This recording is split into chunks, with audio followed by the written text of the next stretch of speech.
I was married to Amanda for 5 years. We had what everyone thought was the perfect relationship. We met at my cousin's wedding, fell in love, and built what I believed was an unshakable foundation. But over time, her supportive nature transformed into something controlling. Every decision became hers to make. Then came the ultimatum that shattered everything. Obey me or no intimacy. That moment forced me to see the manipulation that had been happening all along. Before I tell you how I reclaimed my life and found true happiness, let me know where you are watching from in the comments. Hit that like and subscribe button if you have ever had to stand up for yourself in a relationship. I am Silas, a 32-year-old software developer at a growing tech company in Austin.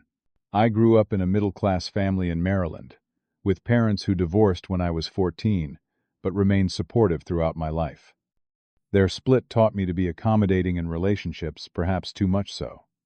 I developed this strange balance of being fiercely independent in some areas while becoming a people-pleaser in others. My small circle of friends included Jake, my college roommate, who knew me better than almost anyone. The day I met Amanda changed everything. It was at my cousin Taylor's wedding in Colorado. The venue was this breathtaking mountain lodge, with floor-to-ceiling windows showcasing the Rockies. I first noticed Amanda across the room during the reception. She wore this stunning burgundy dress that perfectly complemented her dark hair and olive skin. Something about her confident posture and genuine smile drew me in immediately. Beautiful view, right? Those were her first words to me as we both stood on the terrace, overlooking the mountains. Absolutely stunning, I replied, though I was no longer looking at the mountains. Our conversation flowed effortlessly. We discovered shared dreams of traveling to Japan, a mutual love for crime documentaries, and similar views on what makes a relationship work. Her intelligence shone through as she told me about her role as a marketing executive. Her laugh was infectious, deep, and genuine, never forced. Every value I held dear she seemed to share. Our first date happened the following weekend, at a small Italian restaurant called Bella Notte. We talked until the staff politely informed us they needed to close. Walking her to her car under the string lights of the restaurant patio, I knew something special was happening. The next 6 months were pure bliss. We took weekend trips to state parks, explored hidden gems around Austin, and spent nights cooking elaborate meals together. When I had to work late on a crucial project for 3 weeks straight, Amanda brought dinner to my office and massaged my shoulders as I typed away. My friends adored her, especially Jake, who told me she was leagues better than anyone you have dated before. I proposed during a sunset hike at Enchanted Rock. The golden light bathed the landscape as she said yes through tears of joy. We planned our wedding together, each of us having equal input on every detail. The ceremony was intimate, just 40 of our closest friends and family at a beautiful vineyard outside Austin. Early marriage felt like paradise. We moved into a modest bungalow, with a backyard just big enough for the vegetable garden I had always wanted. We established our own tradition: Sunday morning pancakes, where we would take turns creating weird and wonderful flavor combinations, and Thursday date nights where phones stayed home. Our strengths complemented each other perfectly. I handled the technical aspects of homeownership while Amanda managed our social calendar with precision. Every major decision felt balanced and considered. We started a joint savings account specifically for our dream trip to Japan, both contributing equally despite her slightly higher salary. For our first anniversary, I surprised her by returning to the restaurant where we had our first date. The owner remembered us and had prepared a special menu. Amanda cried when I gave her a hand-drawn map, marking all the places we had experienced together that year. But looking back, the warning signs were already there, subtle but present. The first instance came before a work function at my company. I had chosen a navy blue shirt I was particularly fond of, but Amanda frowned when she saw me. "That shirt makes you look washed out. Wear the green one I bought you last month," she said already, reaching for my closet. I changed without argument, telling myself it was not worth debating. Later that month, I arranged a fishing trip with Jake, something we did twice a year since college. The night before, Amanda seemed disappointed. "I thought we would spend the weekend together," she said, though we had discussed the trip weeks earlier. "Jake and I have been planning this for months." You said it was fine, I reminded her. I know, I know. Go have fun with Jake instead of your wife. Her tone made it clear she was not really okay with it. When I returned, she gave me the silent treatment for nearly 2 days. It was our first real taste of conflict, and it came after I had simply kept plans with my oldest friend. A month later, we disagreed about a sofa she wanted to buy. I thought it was overpriced and not particularly comfortable. After making my case, Amanda simply said, "Fine, we will just keep living with this old thing forever." She then withheld affection for days, making excuses about headaches and being too tired. She began jokingly keeping score of times I did not follow her preferences. "That is strike two this week, babe," she would say, with a laugh that did not reach her eyes. I dismissed these behaviors as normal relationship adjustments. Every couple has rough patches, right? The first time intimacy was clearly used as currency came after I chose to stay late at work rather than attend a dinner with her coworkers. That night when I reached for her, she turned away. I am not really in the mood after being embarrassed in front of my entire team. The pattern was establishing itself, but I was not yet ready to see it. Everything shifted when Amanda received a significant promotion to marketing director at her company. I was genuinely proud of her accomplishment and organized a surprise celebration dinner with our friends. Her salary increase was substantial, creating a more noticeable income gap between us. Initially, this was not an issue. We had always viewed our money as ours, regardless of who earned what. But subtle comments began to appear in our conversations. "This dinner is on me. After all, I make the big bucks now," she would say, at restaurants loud enough for servers to hear. "Do you think you will ever move up at your company? Being a regular developer in your 30s seems complacent," she mentioned one evening. The real change came when she suggested a new financial arrangement. "Since I am earning more now, it makes sense for me to manage our finances. I have a better head for these things anyway." Before I realized what was happening, Amanda had implemented an allowance system. She controlled our joint account and provided me with a specific amount for personal spending each month. When I questioned this arrangement, she responded with practiced patience, as though explaining something to a child. "Silas, this is just practical. I am thinking about our future. Someone needs to be responsible with our money." Her criticism of my career choices intensified. "You could be making twice as much if you would just interview at larger companies. I do not understand why you settle for less than your worth."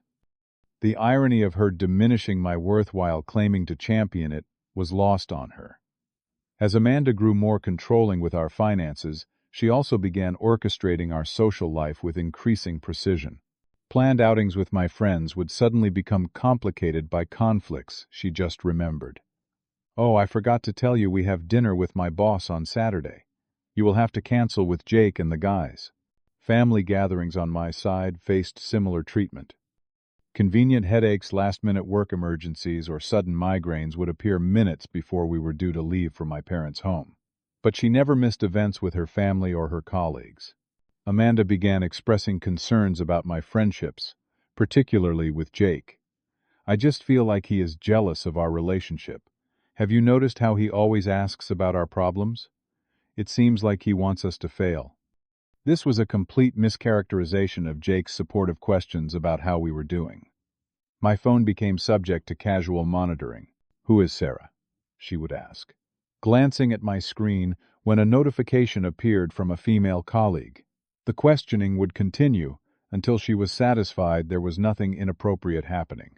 Boys' nights out became increasingly difficult to maintain. "You were just with them last month," she would say, regardless of how long it had actually been. "Do you not want to spend time with your wife?" The guilt became too heavy to bear, and gradually I stopped trying to maintain those connections. Our social circle narrowed to primarily her friends and colleagues, people who only knew me as Amanda's husband, and her version of our relationship. Our home transformed too. I returned from a 3-day work conference to find our living room completely redecorated. "Surprise!" Amanda exclaimed. "I got rid of that awful chair you loved. This new setup makes much more sense." The leather recliner that had been my grandfather's was gone, replaced by a cream-colored settee that was more decorative than functional. My cooking, once something we enjoyed doing together, became subject to constant criticism. "There is too much garlic in this," or "this pasta is overcooked."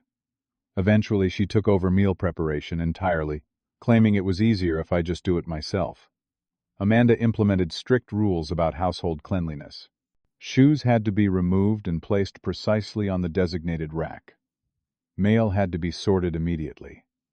Dishes could not sit in the sink for even an hour. My relatively tidy but relaxed approach to housekeeping was deemed slovenly. Weekend plans became her domain. "I have already told everyone. We will be there," she would announce, having committed us to events without consultation. When I expressed frustration about not being included in the decision, she would respond, "I did not think you would care. You never have preferences about these things anyway." My interests were gradually labeled as childish or wastes of time. My weekend gaming sessions with online friends were immature. My woodworking hobby was messy and dangerous. My interest in fantasy novels was escapism, when you should be focusing on reality. Arguments became exercises in scorekeeping. "This is just like last Thanksgiving, when you embarrassed me in front of my parents," she would say during a completely unrelated disagreement. Every perceived failure was cataloged and available for deployment during future conflicts. The psychological manipulation grew more sophisticated. Conversations I clearly remembered would be rewritten. "I never said you could not go to Jake's birthday. I said you should make an appearance at my work event first, and then go." When I would insist that was not what had been said, she would sigh heavily. "Why do you always misremember things to make me the villain? Maybe you should get your hearing checked." These gaslighting episodes made me question my own memory and perception. Had she really said what I thought? Was I the unreasonable one? Strategic tears and emotional outbursts became her response when challenged. Any questioning of her decisions would result in, "You are attacking me when I am just trying to make our life better." The conversation would immediately shift from the issue at hand to me comforting her and apologizing. Compliance, however, was met with lavish praise and affection. "You are the best husband," she would gush, after I agreed to skip a friend's wedding for her company retreat. These moments of warmth became increasingly precious as they grew more rare. "If you really loved me, you would understand why this is important to me," became a common refrain when I resisted her control. This phrase effectively positioned any boundary setting on my part as a failure of love. The most painful transformation was the weaponization of intimacy. Physical affection, once freely given, became clearly conditional. Nights when I had followed her preferences throughout the day might end with passion. Evenings after I had shown any independence would conclude with her rolling away claiming exhaustion. The pattern was unmistakable. Compliance equaled connection. Independence resulted in rejection. Comments like, "You have not exactly been husband of the year today," or "maybe if you had helped more with dinner," made it clear that physical intimacy was something I needed to earn through obedience. I tried to rationalize this pattern away. Everyone has fluctuating levels of desire, right? Work stress affects intimacy. These explanations grew thinner as the correlation between my compliance and her affection became undeniable. I was lonelier than I had ever been, even with my wife sleeping beside me. The breaking point arrived unexpectedly. My company was launching a revolutionary new software platform, and my manager called me into his office on a Tuesday afternoon. "Silas, we want you to lead the development team on this project. This is a major opportunity. Higher visibility, more responsibility, and yes, better compensation. You are ready for this." Excitement surged through me. This was the challenge I had been waiting for, a chance to prove myself and grow professionally. My colleagues congratulated me, and my mentor sent a glowing email about my potential. For the first time in months, I felt a genuine sense of pride and purpose. Yet as the initial excitement faded, anxiety crept in. How would Amanda react? The position would require longer hours temporarily and more focus. I decided to create a special evening to share the news, cooking her favorite meal and opening a bottle of wine we had been saving. "I have some exciting news," I began, after pouring her a second glass of wine. I explained the opportunity, emphasizing the recognition and growth potential. It means some longer hours for a few months, but afterward I will be in a much stronger position at the company. Amanda's expression hardened immediately. The warmth drained from her eyes. You accepted this without talking to me first. I have not given my final answer. I wanted to discuss it with you, but the team really needs. The team needs. What about what I need? What about what we need? Her voice rose sharply. This is so typical of you, Silas. Making decisions that affect our relationship without considering me at all. I tried to explain how the position aligned with our long-term goals, more financial security potential for advancement, professional fulfillment. But each point seemed to fuel her anger. So you are just going to abandon our relationship for months? All our plans, our routines, everything we have built, you will just toss it aside for this job? The argument escalated quickly. Amanda accused me of prioritizing work over our marriage, of being selfish and inconsiderate. Then came the ultimatum that would change everything. Listen carefully. She said, her voice eerily calm now. Either you turn down this promotion, or you can forget about any intimacy in this marriage. Your choice. The calculated coldness in her eyes shocked me more than her words. This was not an emotional outburst. It was a deliberate strategy. In that moment I saw with perfect clarity what our relationship had become: a power struggle, where my obedience was required and enforced through manipulation. I slept on the couch that night, though slept is generous. I lay awake replaying not just the argument, but our entire relationship. Memories surfaced with new context. All the red flags I had dismissed. The controlling behaviors I had excused, the boundaries that had been systematically dismantled. I recalled how she had criticized my best friend until I barely saw him.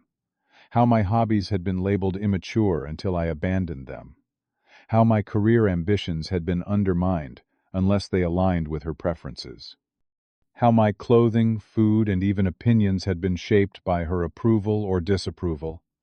Most painfully, I recognized how physical connection had been transformed from an expression of love into a reward for compliance. The weight of this realization crushed me. How had I not seen it? How had I allowed this to happen? The next morning I called Jake for the first time in months. His surprise at hearing from me was evident. Silas, man. It has been forever. Everything okay? We met at a coffee shop across town. At first, I struggled to articulate what was happening, embarrassed to admit the dynamics of my marriage. But Jake listened without judgment, as I finally explained the control, the manipulation, the ultimatums.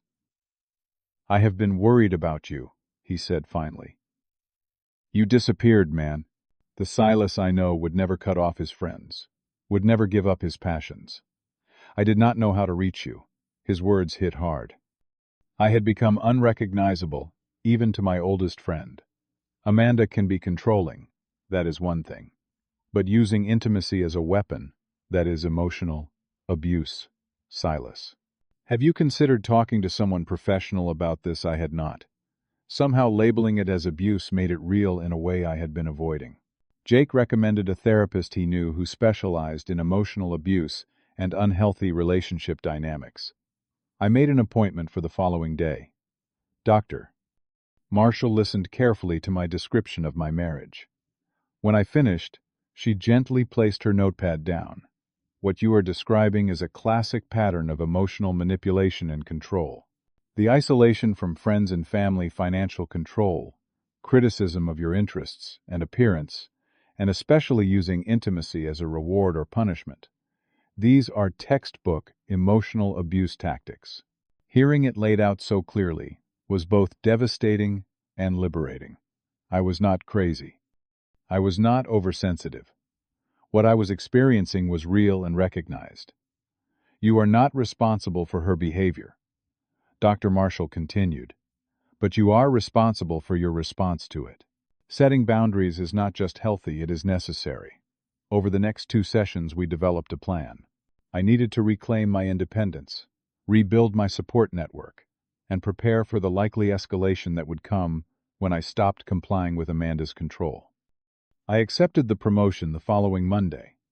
That evening, I opened a separate bank account and transferred a portion of our savings. Not everything, just enough to provide security. I gathered important documents and stored them securely with Jake.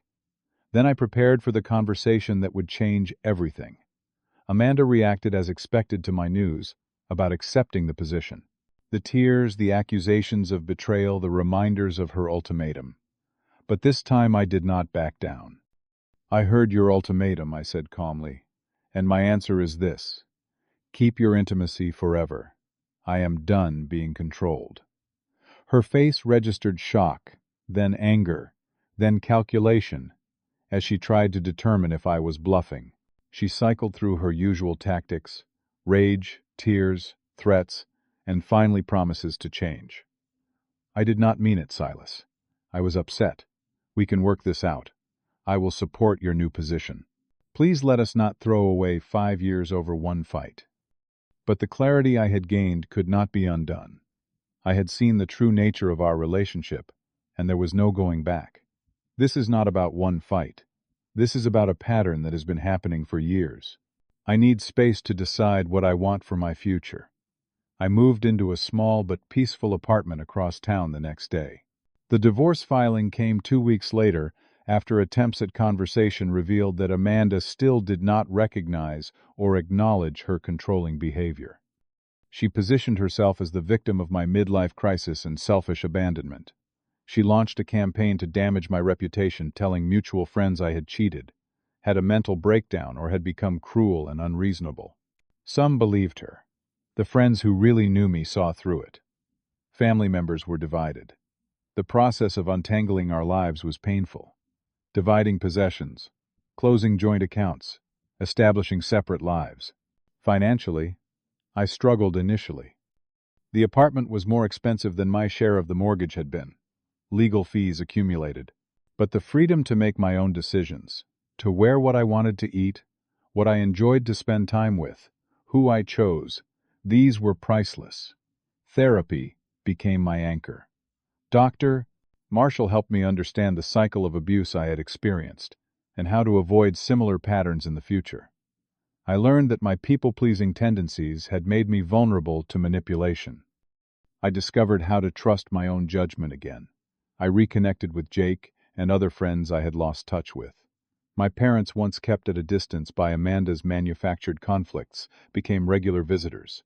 I rediscovered my love for woodworking, creating a small workspace in my apartment where I built simple furniture. My new role at work proved challenging but deeply satisfying. Despite the personal turmoil, I thrived professionally. The team responded well to my leadership, and the project progressed ahead of schedule. For the first time in years, I felt competent, valued, and respected. 8 months after the separation, my company sent me to a technology conference in Seattle. During a panel discussion on software architecture innovations, I found myself engaged in a stimulating debate with one of the other attendees, a woman named Natalie, who challenged my perspective with intelligence and humor. Our discussion continued over coffee afterward. Natalie was a software architect from Portland, with a specialty in security protocols. There was no immediate romantic spark, just the pleasure of engaging with someone who respected my ideas, while confidently sharing her own. We exchanged contact information, and over the next few months, developed a friendship based on professional respect and shared interests. We debated programming approaches via email, exchanged articles, and occasionally video called to discuss industry developments. When Natalie mentioned she would be in Austin for a conference, I offered to show her around the city. Spending time together in person, I noticed her keen observations, her genuine laugh, and her comfortable confidence. Something was developing beyond friendship, but it evolved slowly, naturally, without pressure. The contrast between this developing relationship and my marriage was striking. Natalie never tried to change me. Disagreements were discussions, not power struggles. My opinions were valid even when they differed from hers. We maintained our separate lives, friends, and interests while enjoying our connection. 6 months into knowing each other, during her 3rd visit to Austin, our relationship shifted from friendship to romance. The transition felt natural and unforced. There was no manipulation, no scorekeeping, no weaponized affection. Just 2 whole people choosing to be together while maintaining their individuality. Looking back now 2 years after leaving Amanda, I understand how manipulative relationships develop gradually. The control increases so incrementally that you adapt without noticing the overall pattern. Like a frog in slowly heating water, you do not realize the danger until you are nearly cooked. I learned to recognize early warning signs. Criticism, disguised as help, isolation presented as priority setting, keeping score of perceived transgressions, using affection as currency, making you question your own memory and day. Perceptions. Most importantly, I discovered that healthy love enhances rather than diminishes personal freedom. A partner should be your biggest supporter, not your controller. They should celebrate your successes rather than feel threatened by them. True partnership is built on mutual respect, not power and compliance. I found peace without bitterness through understanding the dynamics at play. Amanda's behavior stemmed from her own insecurities and need for control. Understanding this helped me forgive without excusing the behavior. The experience taught me to value my autonomy and to recognize that dignity in relationships is non-negotiable. What about you? Have you ever had to choose between your self-respect and a relationship? How did you maintain your dignity in challenging relationship situations? Share your experience in the comments below. If this story resonated with you, please hit the like button and subscribe for more real-life stories about overcoming relationship challenges. Your support helps this channel grow, and I truly appreciate each one of you who takes the time to engage with these deeply personal stories. Remember, you deserve a relationship that lifts you up, not one that tears you down.